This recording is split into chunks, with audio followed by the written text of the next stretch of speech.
Hi guys, today we're going to be discussing the Instagram directions and how to complete this project.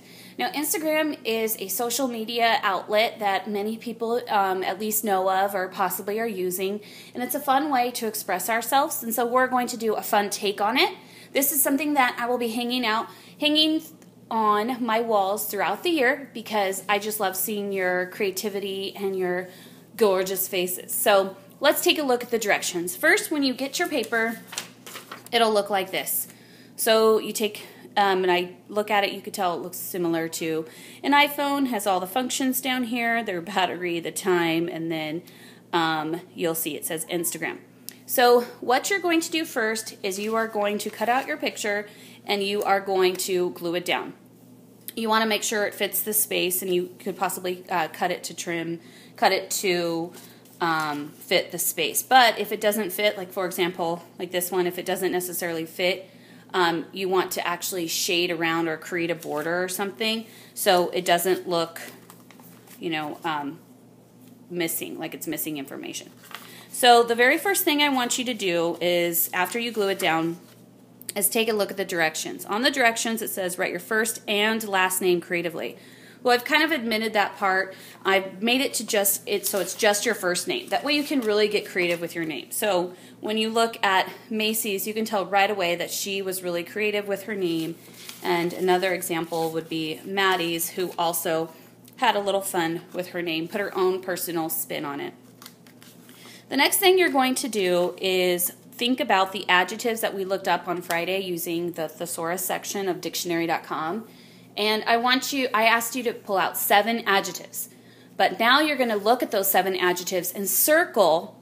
So you're looking at your circle map right now, and you're circling the 4 most powerful adjectives that describe you. Now these adjectives or describing words should give me an idea of who you are. So for example, we look at Macy's. She said she was kind, bold, athletic, and confident. Now, one of the things you notice you put hashtags in between each one, and that's what I'd like you to do. Is you're going to say hashtag one adjective, hashtag your second adjective, hashtag your third adjective, hashtag your 4th adjective. Again, we see Maddie's hashtag creative, hashtag outgoing, hashtag bubbly, hashtag passionate. So there's all these, this line is all dedicated to adjectives describing yourself. The third section, and these are called call-outs here. These third sections, you have to have 5 emojis that represent your hobbies and interests. So for example, this is a fun take on Beyonce. If Beyonce had some emojis that described her, it would be, she's married, she's an artist, she's a singer, she is a songwriter, so we put a pencil here, and she actually loves to swim. And these are actually true about Beyonce. So so you're going to choose 5 emojis that represent your interests. We could tell right away that Macy really enjoys riding horses, skiing. She enjoys the sunshine, and she actually loves animals. And then we could tell from Mia's, she loves photography, tennis, art. She loves chocolate, and she loves relaxing. So she has more than 5 emojis here. And I keep in mind the space. They're not all crammed together. You want to make sure that the presentation is nice as well. The last line represents, the 4th call out, is represent future plans, symbols, words, and models. So you'll recall back that the second line was adjectives, so just words and hashtags. The third line is just emojis. The 4th line is a combination of of words and emojis. So for example, future plans, words, and motto. Now motto is a synonym for the word mantra that we discussed, or slogan that we discussed. That's how you choose to live your life. So we have, she wants to go to USC, she wants a family, she wants to travel, and her motto is living the dream. So we look at Maddie's again. Her future plans, hashtag teacher, then she has an emoji that represents that. Hashtag travel, she has an emoji that represents that. And then she has her mantra, slogan, or motto, which is to live simply. Here's another one. We see Macy's example where she wants to go to UC Davis. She wants to be a veterinarian, and she wants a family, and she wants to live free-spirited. So again, we looked up our mantras on Friday, and so you should be able to look and on your circle map for that. Now the border, after you cut out your phone, because remember it looks like this, I'm going to give you a piece of construction paper to design your border.